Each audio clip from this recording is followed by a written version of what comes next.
Halo, Assalamualaikum warahmatullahi wabarakatuh. Pada kesempatan kali ini, saya akan menjelaskan tentang strategi mewujudkan pelayanan prima di perpustakaan. Sebelum kita masuk ke dalam materi, saya akan menjelaskan dulu tujuan pembelajaran kita. Yang pertama, saya berharap sekali bahwa mahasiswa dapat menjelaskan konsep pelayanan prima. Ya. Kemudian mahasiswa dapat menjelaskan juga apa sih itu total quality management. Mahasiswa dapat memahami dimensi kualitas layanan sehingga bisa melakukan kajian kritis tentang kualitas dimensi dari kualitas layanan sehingga bisa melakukan optimalisasi terhadap layanan tersebut. Dan yang terakhir adalah mahasiswa dapat menganalisis faktor penyebab rendahnya kualitas layanan, ya, dan strategi penyempurnaan kualitas yang berkesinambungan. Jadi itu adalah tujuan pembelajaran kita. Semoga setelah saya memaparkan materi ini, kalian bisa mendapatkan keterampilan dari tujuan pembelajaran ini atau mendapatkan learning outcome-nya. Saya bahas pertama dari konsep layanan prima. Nah, kalau kita lihat di layar di depan kalian, jadi sebenarnya pelayanan itu pada dasarnya merupakan tindakan atau perbuatan yang dapat ditawarkan oleh suatu pihak kepada pihak lain dan bersifat tidak kasat mata atau intangible, ya, serta tidak menghasilkan kepemilikan sesuatu. Artinya kalau kita lihat bahwa ketika kalian menerima suatu jasa layanan yang diberikan oleh perpustakaan, sebenarnya itu kan tidak nyata, ya, dari pustakawan ke pemustaka, bentuk layanan itu tidak nyata, tapi bisa kalian rasakan, ya. Misalnya ketika pustakawan memberikan bantuan ketika kalian mengalami kesulitan saat melakukan pencarian, kemudian saat kalian melakukan pemilihan koleksi dan lain sebagainya. Bahkan ketika berkomunikasi dengan kalian pun itu adalah bentuk dari sebuah layanan. Jadi layanan itu sebenarnya tidak kasat mata, tapi bisa kalian merasakan, ya, apakah layanan itu sudah sesuai atau tidak, apakah layanan itu cukup nyaman atau tidak. Nah, seperti itu. Jadi, pelayanan publik, kalau kita masuk dalam konsep pelayanan publik, karena konsep dalam layanan perpustakaan pun itu termasuk dalam pelayanan publik, ya. Nah, pelayanan publik itu sendiri adalah segala kegiatan pelayanan yang dilaksanakan oleh penyelenggara pelayanan sebagai upaya pemenuhan kebutuhan penerima pelayanan maupun pelaksanaan ketentuan peraturan perundang-undangan, keputusan Menteri Pendayagunaan Aparatur Negara. Jadi sudah termuat dalam Kepmenpan 63, Kepempan 7 2003. Jadi sudah sangat lama sudah dibuat peraturannya tentang pedoman umum penyelenggaraan publik. Sekarang kita lihat bagaimana penerapan konsep pelayanan prima yang berkualitas terhadap masyarakat. Karena sebenarnya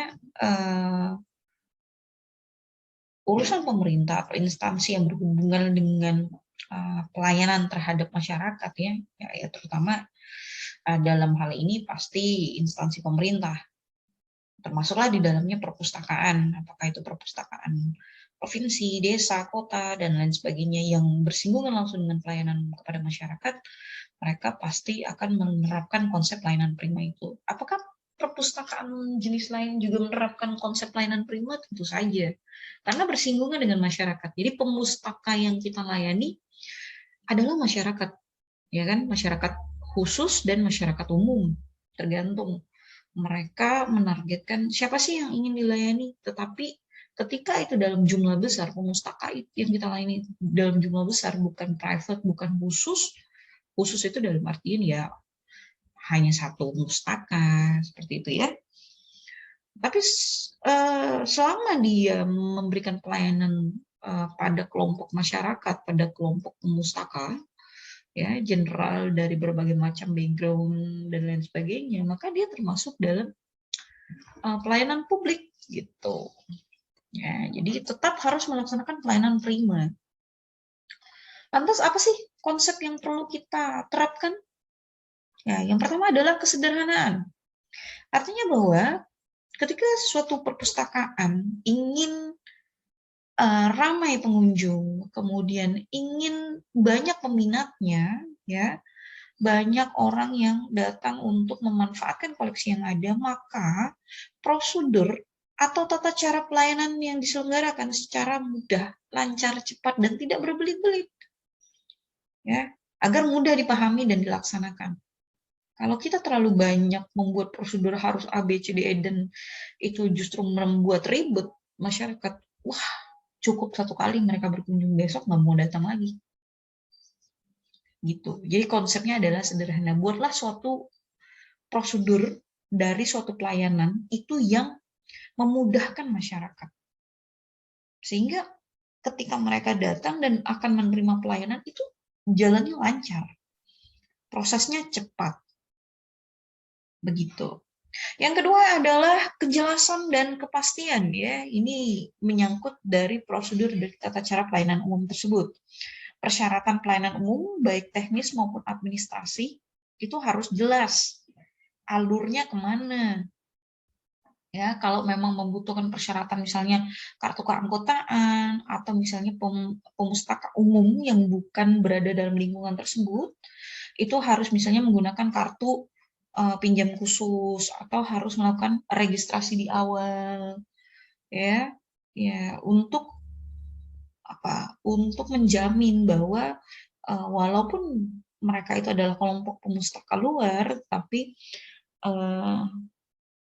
tidak membuat baik koleksi maupun atmosfer atau ketenangan di perpustakaan itu menjadi terganggu.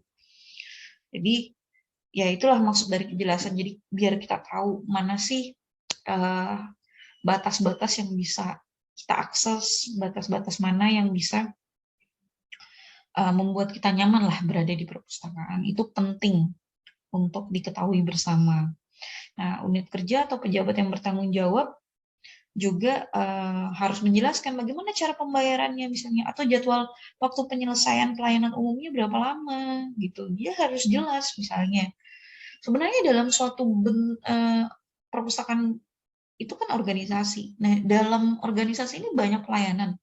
Harusnya masing-masing dalam pelayanan itu ada SOP-nya, makanya tahu kapan sih waktu penyelesaian dalam pelayanan umumnya. Misalnya SOP peminjaman buku, pengembalian buku gitu ya, itu harus jelas. Oh, ternyata waktu yang dibutuhkan estimasinya hanya 5 menit. Kita sudah bisa membawa pulang koleksi yang kita inginkan, dan lain sebagainya. Kemudian hak dan kewajiban, baik permohonan ataupun kelengkapannya sebagai alat untuk memastikan pemrosesan pelayanan umum, serta pejabat yang menerima keluhan pelanggan. Jadi semua tuh harus jelas. Pemustaka itu punya hak dan kewajiban apa saja, ya. Misalnya pemustaka punya hak satu pemustaka bisa meminjam 2 koleksi, itu hak mereka. Kita memberikan haknya. Kewajibannya apa? Mengembalikan tepat waktu, menjaga koleksi tersebut dalam keadaan utuh. Itu adalah kewajiban mereka. Jadi harus jelas koridor hak dan kewajibannya. Begitu pula kita sebagai pengelola ataupun di dalam kalimat ini sebagai pejabat, ya, kita juga harus tahu hak dan kewajiban kita apa. Kalau misalnya pemustaka kita salah, melanggar aturan dari kebijakan atau SOP yang sudah kita buat, maka mereka wajib diberikan sanksi atau teguran, ya. Ya macam-macam lah bentuk sanksi itu, ya. Jadi itu perlu dipikirkan dan harus dijelaskan. Kalau perlu hal tersebut itu sudah tertulis, ada semacam pengumuman atau semacam SOP alur di bagian depan, sehingga mereka tahu, oh mereka harus kemana, oh mereka bisa melakukan apa. Nah itu harus penting, jangan tiba-tiba Anda didenda, wah itu tidak baik seperti itu ya. Jadi hanya kita saja yang tahu, itu tidak baik. Kita harus, namanya bersentuhan dengan masyarakat, maka kita harus terbuka. Konsep berikutnya adalah tentang keamanan. Artinya proses serta hasil pelayanan umum dapat memberikan keamanan dan kenyamanan. Juga tidak lupa memberikan kepastian hukum. Jadi mohon maaf ini untuk di bagian 3 ada beberapa kata yang missing dan salah. Jadi keamanan itu juga perlu diperhatikan. Ya kita tidak mau ya ketika kita berada di perpustakaan kita merasa worry gitu. Nanti barang kita hilang atau tiba-tiba gedungnya roboh dan lain sebagainya. Jadi itu adalah sebenarnya bagian keamanan. Ketika kita tinggalkan misalnya mencari buku ke bagian rak, sedangkan peralatan atau perlengkapan kerja kita letakkan di meja baca. Kan tidak mungkin kita gotong-gotong misalnya laptop kita, gotong segala macam peralatan yang kita butuhkan dalam bekerja itu ke rak koleksi sambil mencari buku, kan tidak. Karena ya teman kita pun dipergunakan untuk mengambil buku maupun membawa buku tersebut ke meja baca. Nah, jadi memastikan bahwa ketika peralatan kita tuh tinggal di meja, itu juga dalam keadaan aman. Nah, itu penting sekali. Kemudian prinsip konsep yang berikutnya adalah keterbukaan, artinya semua yang berkaitan dengan penjelasan pelayanan umum di atas itu wajib diinformasikan. Tadi makanya saya bilang, kalau memang ada kebijakannya, kalau memang ada SOP-nya, silakan itu tuh dipajang di bagian depan, di mana pelayanan itu berada. Saya bilang dalam satu organisasi itu banyak pelayanannya, masing-masing punya SOP-nya, maka setiap bentuk pelayanan yang ada, ya di situ harus diberikan pengumumannya, diinformasikan secara terbuka agar pemustaka itu menerima dengan jelas apa sih hak dan kewajibannya, seperti itu ya. Kemudian konsep yang berikutnya adalah efisien, artinya persyaratan pelayanan umum hanya dibatasi pada hal-hal yang berkaitan langsung dengan pencapaian sasaran pelayanan, dengan tetap memperhatikan keterpaduan antara persyaratan dengan produk pelayanan umum yang diberikan. Konsep yang berikutnya adalah ekonomis. Nah, di mana dengan memperhatikan nilai barang atau jasa pelayanan umum dengan tidak menuntut biaya yang tinggi di luar kewajaran. Pada umumnya sih, kalau jenis layanan yang ada di perpustakaan itu gratis, kecuali ada layanan-layanan tertentu, ya. Kita bukan bilang berbayar, tetapi lebih kepada, maksudnya bukan berbayar dalam artian membeli jasa tersebut, tidak. Itu sebagai cost kita, bentuk penghargaan kita terhadap jasa lebih yang mereka berikan. Misalnya current awareness service, layanan informasi terseleksi atau ya terkini seperti itu. Jadi koleksi yang kita inginkan itu by request kita sesuai dengan kebutuhan kita. Artinya si pustakawan ini akan mengeluarkan energi lebih untuk membuat kebutuhan informasi yang sesuai dengan keinginan kita atau request kita tadi. Nah, sehingga ya itu perlu diperhatikan juga. Perhitungannya berapa lama, misalnya kita mengerjakan permintaan pemustaka 2 hari, ya anggaplah itu sudah ada tarif dari jasa tersebut gitu. Nah, jadi itu juga harus diperhatikan. Tapi kalau pada umumnya untuk layanan-layanan umum yang tidak membutuhkan effort khusus ya, atau usaha lebih dari pustakawan, apalagi itu di luar dari job desk mereka, maka semuanya gratis. Memang ada beberapa pelayanan di perpustakaan yang membutuhkan ekstra, misalnya fotokopi, penggandaan lainnya, kemudian penjilidan, atau mungkin perbaikan perawatan seperti itu. Nah, itu mungkin membutuhkan ekstra pengeluaran, artinya yang tadinya kita gratis, tiba-tiba kita harus melakukan membayar sejumlah nominal yang sudah ditentukan. Tentunya itu juga tidak akan seperti kita meminta jasa di luar perpustakaan yang komersil. Karena basic dari perpustakaan itu non-profit, maka mereka juga tidak akan menargetkan tarif atau menetapkan tarif yang tinggi seperti instansi perusahaan swasta seperti itu, tidak ya. Tetap mereka hanya memperhitungkan cost dari jasa yang dikeluarkan tersebut dengan nilai kewajaran seperti itu. Nah, berikutnya adalah keadilan yang merata. Artinya, cakupan atau jangkauan pelayanan umum harus diusahakan seluas mungkin dengan distribusi yang merata dan diperlakukan secara adil. Jadi kita nggak bisa membedakan. Misalnya mahasiswa semester 1 sama semester 5 kita bedakan perlakuannya, itu tidak bisa. Semua harus mendapatkan perlakuan yang sama. Mau Anda semester 1, semester 5, semester 9, atau semester 14 pun ketika Anda menjadi pemustaka, maka pustakawan wajib memperlakukan yang sama. Tidak ada yang namanya golongan pemustaka ningrat, golongan pemustaka khusus. Tidak ada seperti itu. Semua dianggap sama. Jadi harus konsepnya adil. Maka pelayanan prima bisa berjalan dengan baik. Konsep yang terakhir adalah ketepatan waktu. Artinya pelaksanaan pelayanan umum dapat diselesaikan dalam periode waktu yang telah ditentukan. Ya, jadi untuk memberikan pelayanan yang baik, kalau misalnya di dalam SOP itu sudah disebutkan estimasi waktu penyelesaian misalnya antara 5 menit sampai 15 menit, maka kita harus melaksanakan sesuai SOP-nya. Belajarlah untuk menepati apa yang sudah dibuat dalam komitmen. Komitmen apa? Yaitu kebijakan SOP itu adalah sebuah komitmen bersama, bukan komitmen yang dibuat sebelah pihak, bukan hanya pimpinan, bukan ya. Tetapi ketika suatu kebijakan sudah diputuskan, suatu SOP itu sudah diresmikan atau ditetapkan, ya berarti itu adalah komitmen bersama. Siapapun wajib melaksanakan sesuai dengan kebijakan tersebut, ya, sesuai dengan putusan tersebut. Nah, termasuk di dalamnya adalah ketepatan waktu dalam penyelesaian, seperti itu ya. Oke, materi selanjutnya kita akan bahas tentang total quality management atau kita singkat dengan TQM. Apa sih TQM? Ya, TQM berasal dari kata total yang berarti keseluruhan atau terpadu. Kemudian quality itu sendiri artinya mutu. Dan manajemen yang artinya pengelolaan.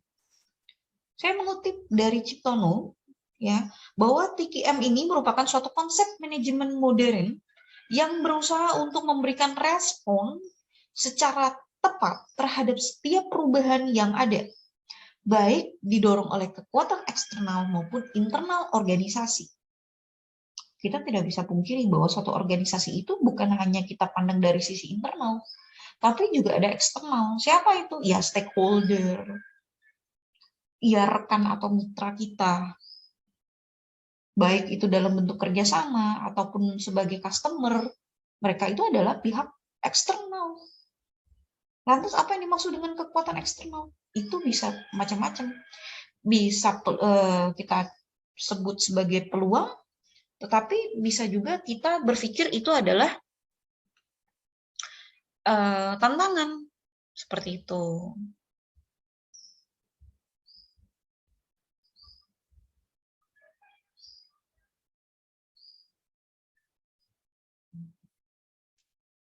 Lantas bagaimana dengan internal organisasi? Nah, untuk internal organisasi kita bisa melihat misalnya dari SDM perpustakaan, kemudian bisa lihat dari pimpinan perpustakaan, dan hal-hal lain yang dalam lingkup perpustakaan itu sendiri. Lantas dasar utama dari pendekatan TQM ini, kalian perlu mengetahui juga bahwa kualitas organisasi itu ditentukan oleh para pelanggan, ya. Bagaimana peran TQM adalah memuaskan pelanggan internal maupun eksternal. Tujuan dari TQM itu sendiri adalah secara terus-menerus memperbaiki mutu dengan menghapuskan ketidaksesuaian dalam setiap kegiatan di seluruh bagian organisasi ataupun instansi.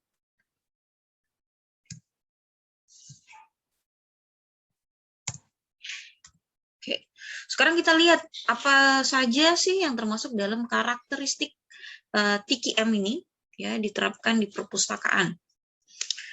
Nah, fokus pada pelanggan. Kita perlu memahami bahwa pelanggan ini perlu kita perhatikan. Baik pelanggan internal maupun pelanggan eksternal. Internal itu yang dalam ruang lingkup kita atau kita bilang dengan sebagai active user. Sedangkan untuk pelanggan eksternal ini bisa kita katakan dalam potensial user.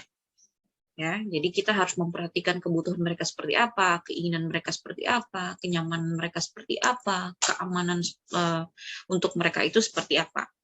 Berikutnya, obsesi.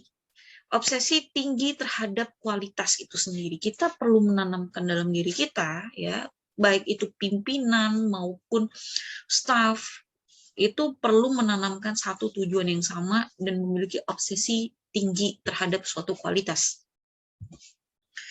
Ya, jadi cobalah berorientasi pada mutu, maka perpustakaan itu dapat berjalan dengan baik, sehingga pemustaka ataupun pelanggan kita menjadi puas terhadap apa yang kita berikan, apa yang kita layankan, seperti itu. Kemudian yang berikutnya adalah penggunaan pendekatan ilmiah dalam pengambilan keputusan dan pemecahan masalah. Ya, kita tidak bisa menghindari dalam setiap proses kehidupan, termasuk dalam organisasi perpustakaan, itu pasti ada saja permasalahan yang ada.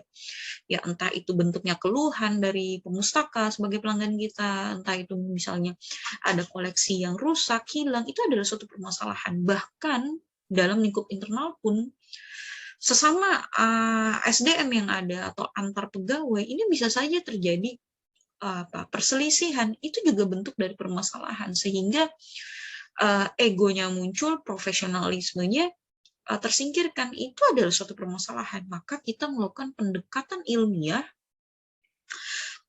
baik itu dalam pengambilan keputusan ketika kita musyawarah, diskusi, ataupun rapat, terhadap keluhan ataupun perselisihan antara rekan kerja atau antar pemustaka dan lain sebagainya. Ya.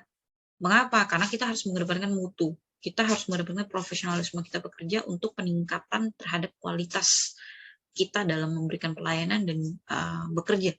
Seperti itu. Yang keempat adalah komitmen jangka panjang. Kita kita tidak boleh berpikir hari ini.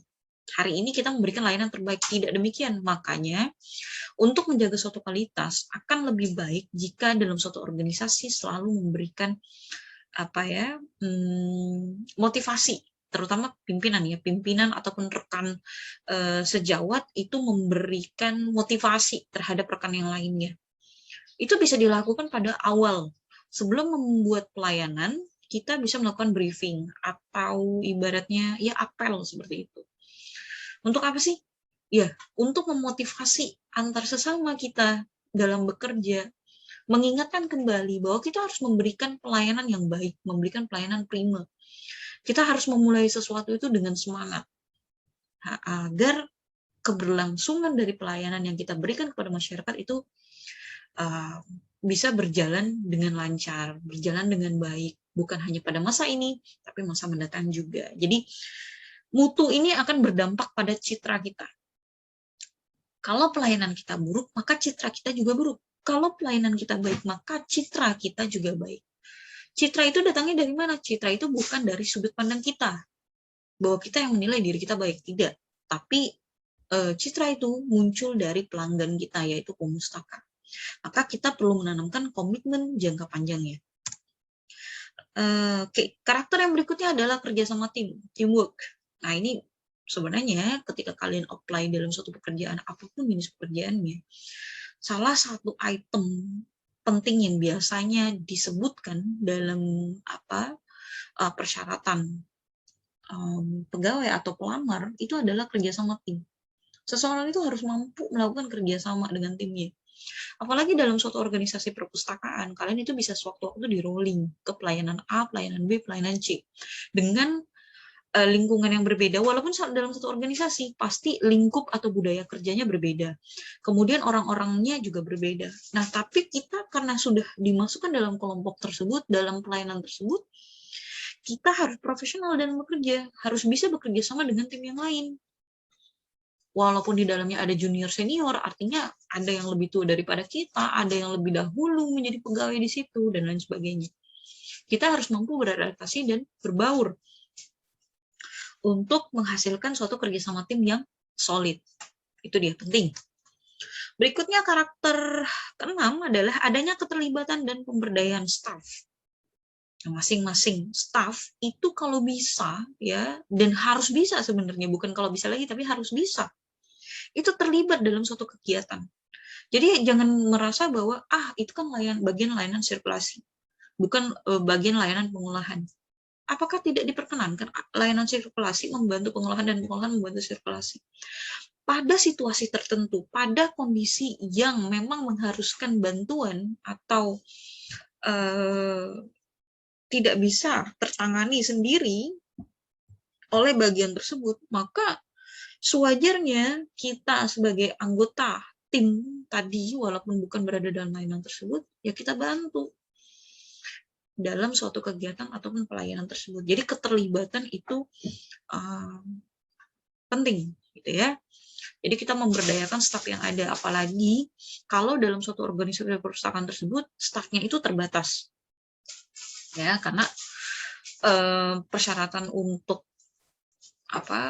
rekrut pegawai baru itu sulit, kemudian SDM-nya juga sulit untuk dicari, sehingga kita punya keterbatasan staf atau keterbatasan SDM, ya sudah, kita berdayakan dengan baik agar semua pekerjaan atau aktivitas dalam suatu organisasi dapat berjalan dengan lancar.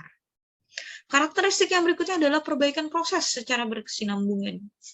Nah, untuk menjaga suatu mutu, ada baiknya kita melaksanakan pengawasan terhadap setiap proses yang ada, dan itu continue gitu, bukan hari ini berjalan suatu proses, ketika itu sesuai dengan target kita anggap berhasil tanpa melakukan pengecekan kembali atau melakukan evaluasi terhadap proses yang sudah kita lakukan pada hari ini, misalnya seperti itu. Jadi ibaratnya kita hanya puas sesaat.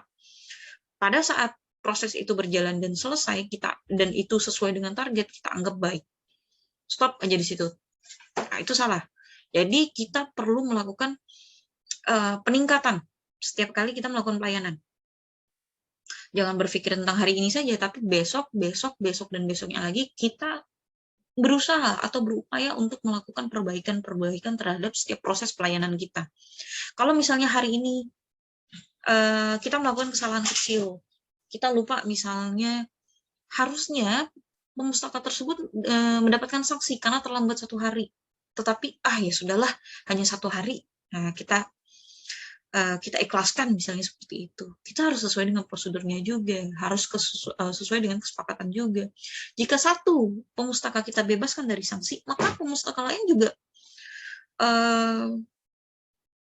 ibaratnya harus kita perlakukan dengan sama, dengan adil. Tapi kan tidak demikian. Kita punya kebijakan, kita punya SOP, bagaimana menyelesaikan suatu permasalahan, menyelesaikan suatu pekerjaan. Nah, itu perlu dievaluasi, ya, tapi bukan hanya pada evaluasi di akhir, misalnya di akhir tahun dan lain sebagainya, atau di akhir semester program. Nah, tapi kita juga harus melakukan evaluasi setiap harinya agar kita bisa continue melakukan perbaikan-perbaikan yang walaupun misalnya luput-luput kecil seperti itu, ya, kesalahan-kesalahan kecil yang kita lakukan dan lain sebagainya. Oke, berikutnya kita masuk ke karakteristik yang ke-8, adanya pendidikan dan pelatihan yang bersifat bottom up. Nah, pada waktu kalian melakukan presentasi kemarin, kalian menyinggung, oke, pelayanannya sudah baik, pelayanannya sudah lengkap. Namun bisa saya katakan, sebenarnya tidak bisa kita mengatakan sebuah pelayanan itu lengkap, itu tidak mungkin gitu ya. Tapi kalau kita menilai itu baik, tidak baik, sangat baik, itu bisa kita kategorikan seperti itu. Bagaimana kita bisa melihat kategori baik, tidak baik, dan sangat baik? Tidak baik ketika itu tidak sesuai dengan standarnya. Sebenarnya dalam penerapan manajemen yang baik di perpustakaan itu juga ada ISO-nya, ada standarnya. Nah, ketika dia tidak mencapai pada standarnya, level standarnya, maka itu dikatakan tidak baik. Tetapi kalau dia sesuai dengan standarnya, kita bisa katakan itu baik, artinya sama. Ya, setara dengan standar yang telah ditetapkan. Lantas yang sangat baik yang bagaimana? Sangat baik itu adalah yang melebihi dari standarnya, dari ISO-nya. Nah, ketika kalian kemarin presentasi, rata-rata saya melihat bahwa sebenarnya manajemennya belum berjalan dengan baik. Mereka hanya berupaya untuk mencapai kata baik dalam sebuah standar. Masing-masing perpustakaan yang sudah kalian presentasikan itu belum mencapai kategori standar perpustakaan yang baik sesuai dengan ISO-nya. Kalian boleh mengecek sendirian tadi di internet, ada ISO tentang pelayanan. Pelayanan perpustakaan, ya, seperti itu.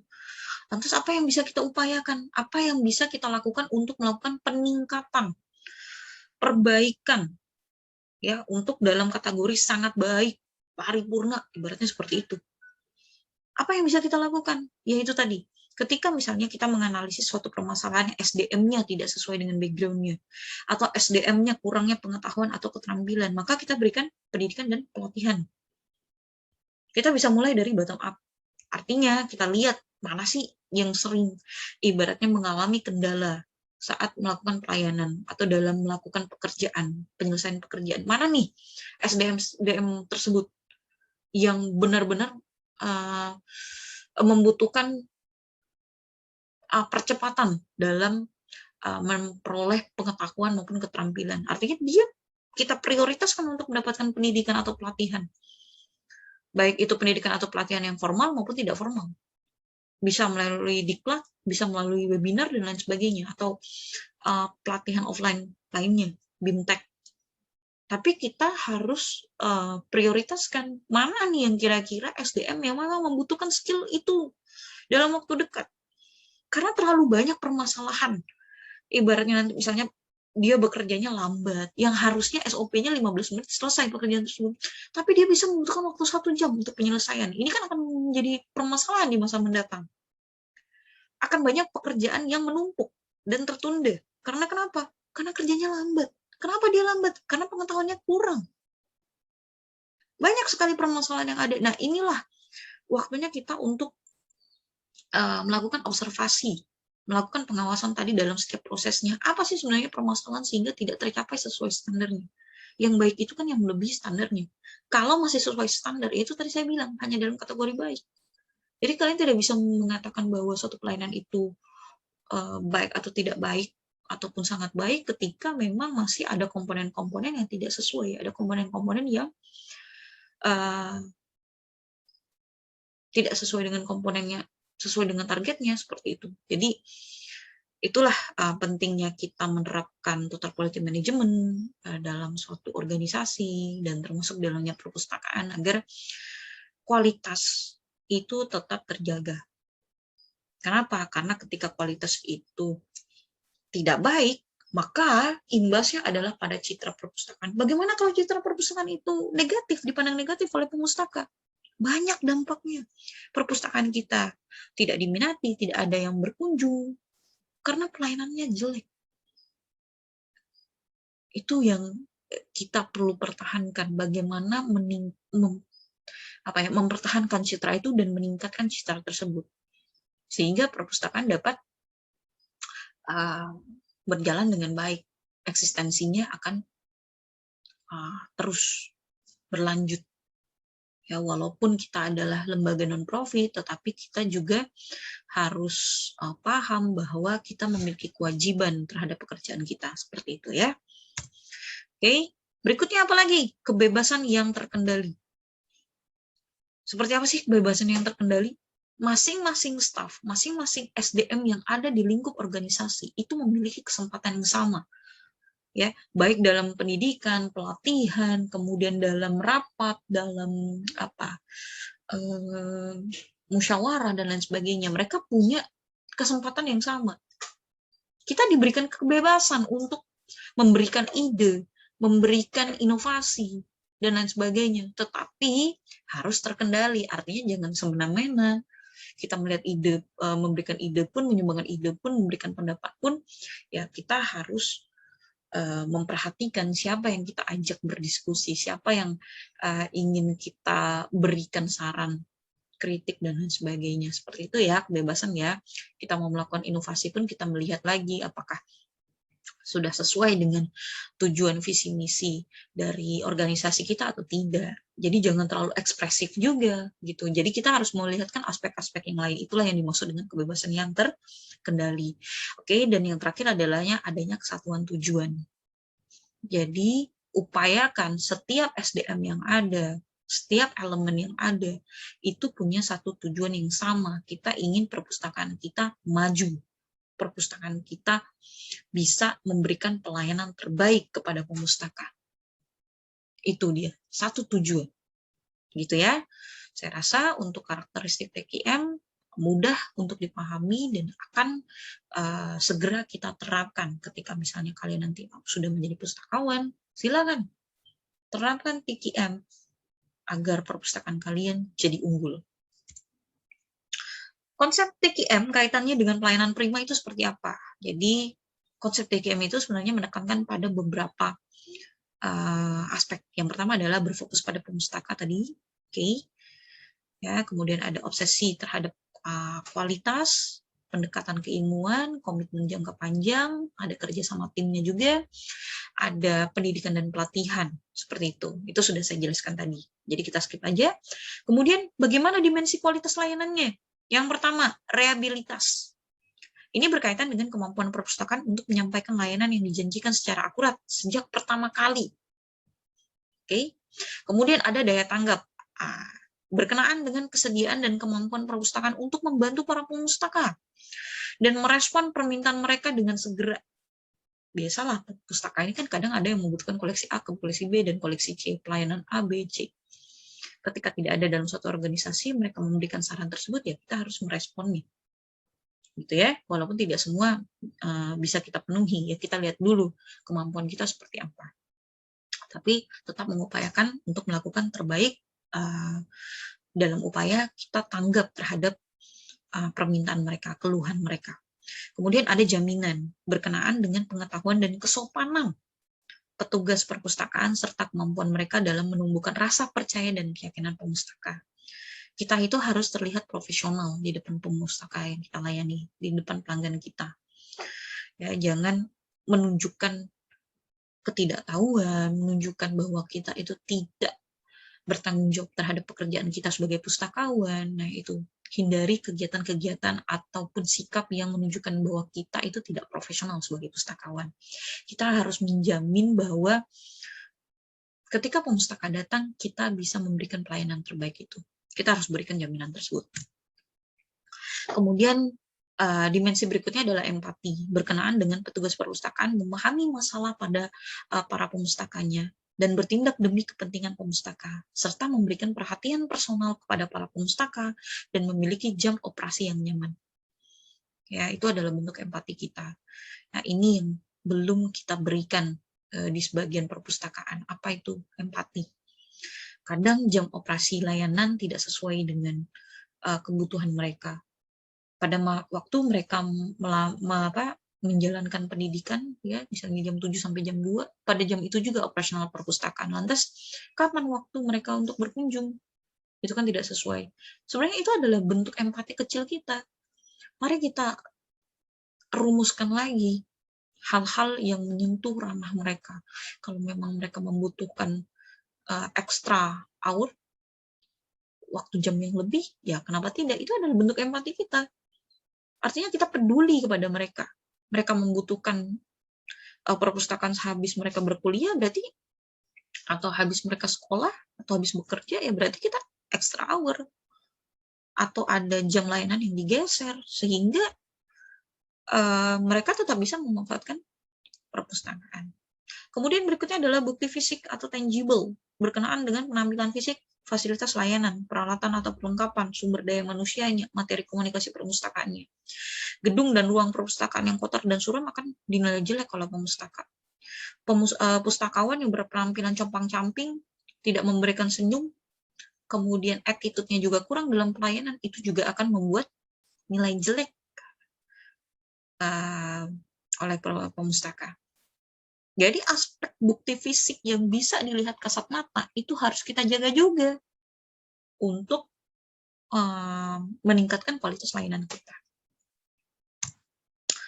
Oke, sekarang kita lihat faktor penyebab rendahnya kualitas layanan. Ada produksi dan konsumsi yang terjadi secara simultan.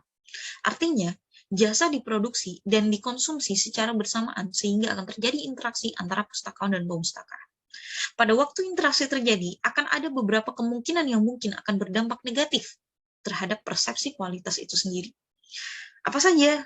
Nah, misalnya, tidak terampilnya pustakawan dalam melayani pemustaka. Cara berpakaian pustakawan yang kurang sesuai dengan konteks. Tutur kata pustakawan yang kurang sopan atau bahkan menyebalkan. Itu sering sekali terjadi. Bau badan pustakawan mengganggu kenyamanan pemustaka. Itu penting. Ya, penting sekali membuat nyaman pemustaka, bahkan bau badan. Makanya kita cek-cek dulu, mandi lah, kasih kolon lah, kasih parfum lah. Ya, Itu bagian dari pelayanan, jangan salah. Ekspresi wajah kita itu juga bagian dari pelayanan. Nggak bisa Bu, itu bawaannya. Ya nggak bisa gitu juga. Kita lalu optimalkan. Belajar gimana caranya senyum. Belajar caranya bersikap. Itu adalah bagian termasuk dengan outfit kita dalam melakukan pelayanan. Iya, jangan hanya kalian outfitnya oke ketika mau nongkrong aja, tapi ketika kita melakukan pelayanan pun iya, tapi yang menyesuaikan, jangan juga menggunakan outfit nongkrong pada saat bekerja, yang nggak gitu konsepnya, ya. Nah, seperti itu. Kemudian apa? Intensitas tenaga kerja yang tinggi, artinya keterlibatan petugas perpustakaan secara intensif dalam penyampaian layanan dapat pula menimbulkan masalah kualitas, yaitu berupa tingginya variabilitas layanan yang dihasilkan. Oke. Kemudian berikutnya adalah dukungan terhadap pelanggan internal kurang memadai. Artinya petugas perpustakaan yang bagian frontline itu menjadi ujung tombak sistem penyampaian layanan. Baik ekspresinya, keramahannya, kesopanannya saat berhubungan langsung dengan pemustaka menjadi cerminan jasa yang dipersepsikan oleh pemustaka. Jadi kita misalnya sebagai pimpinan ataupun ya lebih pada pimpinan ya, kalau mau meletakkan pustakawan yang adanya di frontline, artinya misalnya di layanan sirkulasi yang terdepan, itu berikanlah pustakawan-pustakawan yang ekstrovert, pustakawan-pustakawan yang punya jiwa happy, terbuka, friendly, dan lain sebagainya. Jangan letakkan orang-orang introvert di depan. Waduh, gawat. Gawat itu. Jadi kita harus mengenal karakter SDM yang kita ajak bekerja sama. Artinya pegawai-pegawai kita itu punya karakteristik masing-masing. Kita bisa lihat kalau orangnya itu terbuka, orangnya friendly, orangnya itu ekspresif dan lain sebagainya. Ya kita letakkan di depan. Kenapa? Karena mereka akan sangat menyukai hal-hal yang baru, tantangan baru, bertemu dengan orang baru setiap harinya, gitu ya. Jadi itulah bentuk upaya kita. Jadi jangan letakkan seseorang yang introvert tadi saya katakan di front line. Ya, jadi kaku nanti, begitu ya. Kemudian next faktor penyebab rendahnya kualitas layanan adalah gap komunikasi. Artinya kemungkinan terjadi gap di perpustakaan itu sangat besar. Maka dapat menimbulkan persepsi atau penilaian negatif terhadap kualitas layanan. Gap komunikasi tersebut seperti petugas perpustakaan memberikan janji yang terlalu berlebihan sehingga tidak mampu memenuhinya. Petugas perpustakaan tidak bisa selalu mengiyakan juga permintaan pemustaka ya. Maksudnya gimana nih janji berlebihan? Misalnya gini, mereka tuh mau minjem buku, tapi sebenarnya buku itu tuh belum pasti dikembalikan kapan oleh pemustaka lain gitu. Tapi kan udah menjanjikan, oke 2 hari. Berdasarkan apa? Oke, berdasarkan waktu tenggat yang harusnya berlaku untuk pemustaka lain tersebut untuk mengembalikan buku. Nah, gitu ya. Jadi kalian menjanjikan kira-kira 2 hari lagi, silakan datang. Kita perlu melihat keterbatasan kita juga untuk memprediksi kapan buku itu kembali.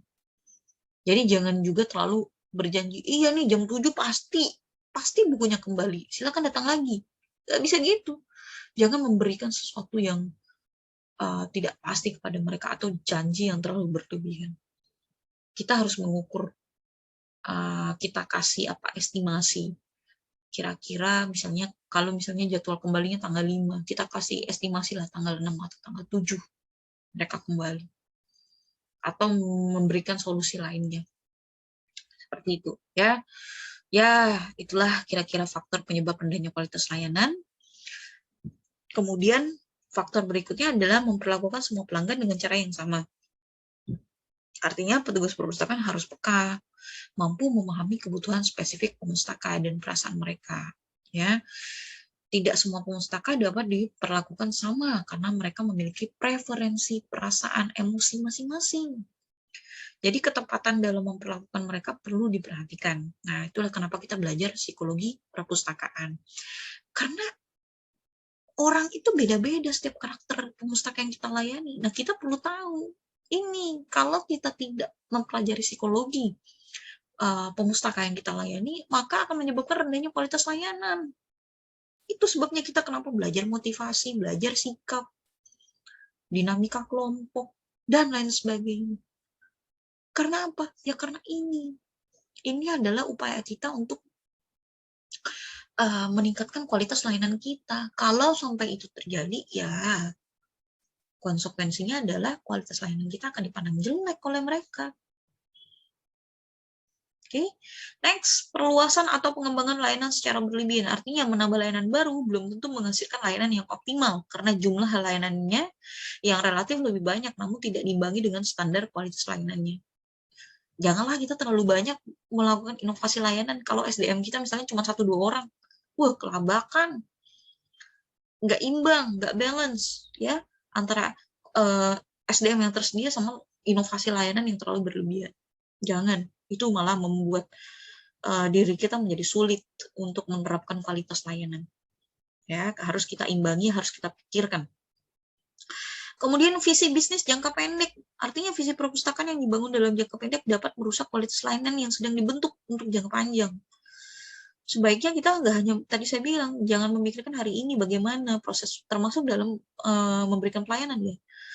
Dalam suatu proses pemberian layanan, jangan hanya berpikir, oh hari ini kita mencapai target, kita targetkan ada 20 orang pengunjung.